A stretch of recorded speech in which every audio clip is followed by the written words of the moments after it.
मनसे अध्यक्ष राज ठाकरे अंबरनाथ कल्याण दौऱ्यावर होते। दौऱ्यादरम्यान अंबरनाथच्या पनवेलकर सभागृहात त्यांनी कार्यकर्त्यांना मार्गदर्शन केलं। आगामी निवडणुकीत जागरूक राहून यांच्या खांद्यावर काम करण्याचे आदेश कार्यकर्त्यांना त्यांनी दिले।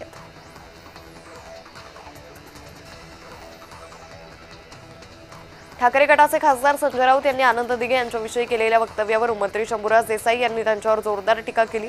संजय राऊत सर्वात मोठे गद्दार आहे असा टोला शंभूराज देसाईंनी लगावला। चिंतन मेळाव्यात बोलताना अजित पवारांनी राहुल गांधींवर निशाणा साधलाय। त्यांना यश मिळतं तेव्हा चोरी दिसत नाही आणि पराभव झाल्यावर मतचोरीचा फेक निगेटिव्ह पसरवण्याचा प्रयत्न करतात असा आरोप त्यांनी केला।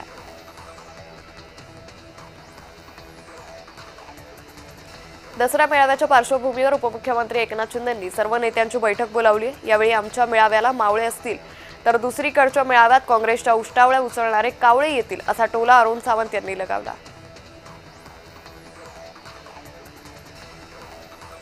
राष्ट्रवादी काँग्रेस येत्या स्थानिक स्वराज्य निवडणुकीत मुंबईतील निवडणुकीत महायुतीत लढवणार आहे तर उर्वरित महाराष्ट्रातील निवडणूक स्वबळावर लढवणार असल्याचा दावा राष्ट्रवादी काँग्रेस पक्षाचे राष्ट्रीय अध्यक्ष प्रफुल्ल पटेल यांनी केला आहे।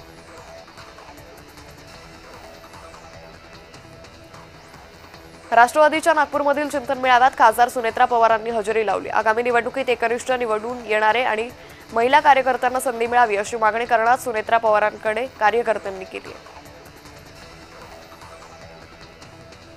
नागपुरात राष्ट्रवादी काँग्रेस पक्षाचं चिंतन शिबिर पार पडलं। विदर्भामध्ये जनाधार वाढवावा, जनतेच्या माध्यमातून ताकद मिळावी म्हणून शिबिर घेण्यात आल्याचं प्रदेशाध्यक्ष सुनील तटकरे म्हणाले।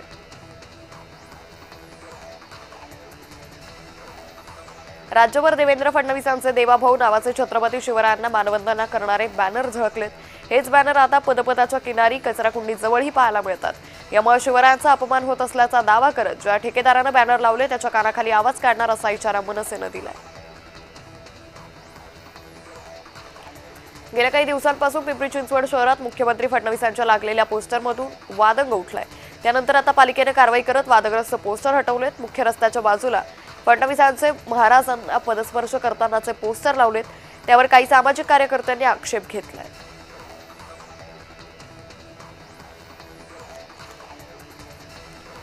संभाजीनगरात झालेल्या मराठा समाजाच्या गोलमेज परिषदेवर राधाकृष्ण विखे पाटलांनी प्रतिक्रिया दिली। गोलमेज परिषदेबाबत मला माहिती नाही। ज्या सरकारनं आरक्षण घालवलं त्यांना कोणी जाब विचारत नाही असंही विखे म्हणाले।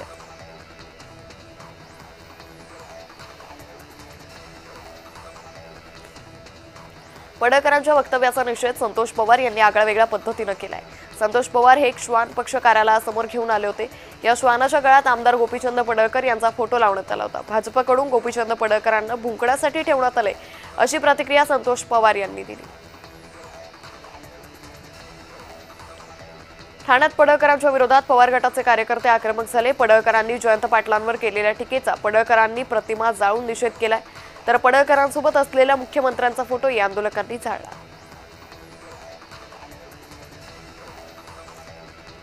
पडळकरांविरोधात पवार गट बीडमध्ये आक्रमक झाला। यावेळी गोपीचंद पडळकर यांच्या प्रतिकात्मक पुतळ्याला चप्पर मारून पुतळा जाळून निषेध व्यक्त करण्यात आला। पवार गट आक्रमक झाला।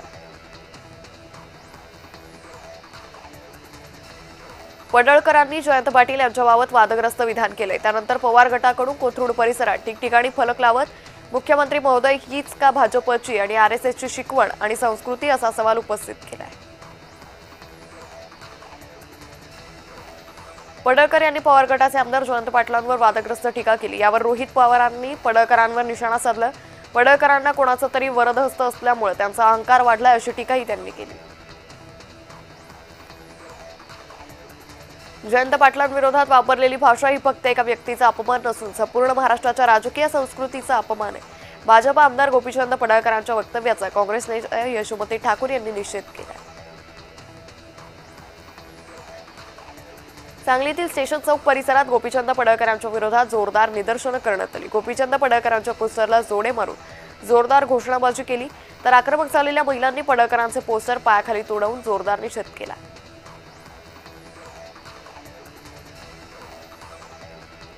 जयंत पाटलांवर आमदार गोपीचंद पडळकरांनी केलेल्या टीकेचा इस्लामपूरमध्ये निषेध करण्यात आला। पडळकरांच्या विरोधात जतमध्ये सर्वपक्षीय निषेध मोर्चा काढण्यात आला। जत तालुक्यातील सर्वपक्षीय नेत्यांनी या मोर्चात सहभाग दर्शवला। महाराष्ट्रात वाचळवीरांची संख्या कमी नाही, पण याची जबाबदारी सत्ताधाऱ्यांची जास्त असते. मुख्यमंत्री फडणवीसांनी महाराष्ट्राचा सुसंस्कृतपणा बिघडवणाऱ्या लोकांना रोखलं पाहिजे. पडळकरांच्या वक्तव्यावर खासदार सुप्रिया सुळेंनी प्रतिक्रिया दिली. भाजप फक्त नैतिकतेच्या गप्पा मारतं. पडळकरांच्या विधानावर भाजप नेते आणि मंत्र्यांनी नखंतनं खेद व्यक्त केलं. पडळकरांच्या विधानावरून अमोल कोल्हेंनी भाजपवर जोरदार टीका केली. सकल बंजारा समाज कन्नडतर्फे बंजारा समाजाला एसटी प्रवर्गातून आरक्षण देण्याबाबत उपोषणकर्ते ऋषिकेश भरत चव्हाणांनी मुख्यमंत्र्यांना निवेदन दिलं. तात्काळ बंजारा समाजासाठी समिती गठीत करण्यात यावी अशी विनंती केली.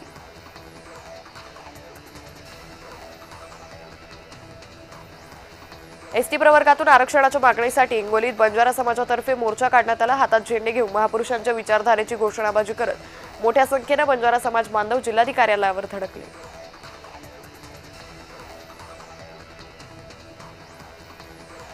साताऱ्यात सुरू असलेल्या मेडिकल कॉलेजच्या कामाची पालकमंत्री शंभूराज देसाईंनी पाहणी केली. यावेळी सातारकरांच्या सेवेत 500 खाटांचं रुग्णालय तसंच सुसज्ज असं मेडिकल कॉलेज येत्या वर्षभरात उपलब्ध होईल अशी माहिती त्यांनी दिली. राहुल गांधींनी ईव्हीएम बाबतचा भांडाफोड करून भाजपच्या वोट चोरीचा पितळ उघडं पाडल्याचा दावा करत युवक काँग्रेसनं स्वाक्षरी मोहीम राबवून मोदी सरकारचा निषेध केला.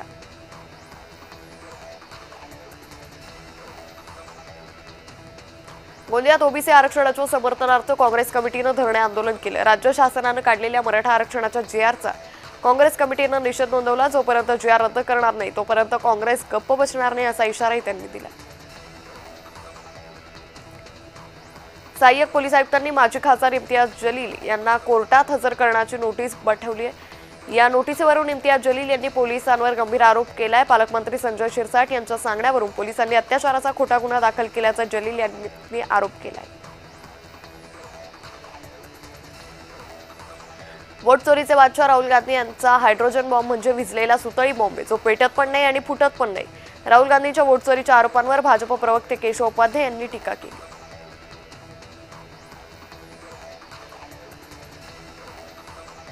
गडचिरोली जिल्ह्यात स्टील प्रकल्पासाठी राज्य सरकारतर्फे 80,000 कोटींचा करार करण्यात आला.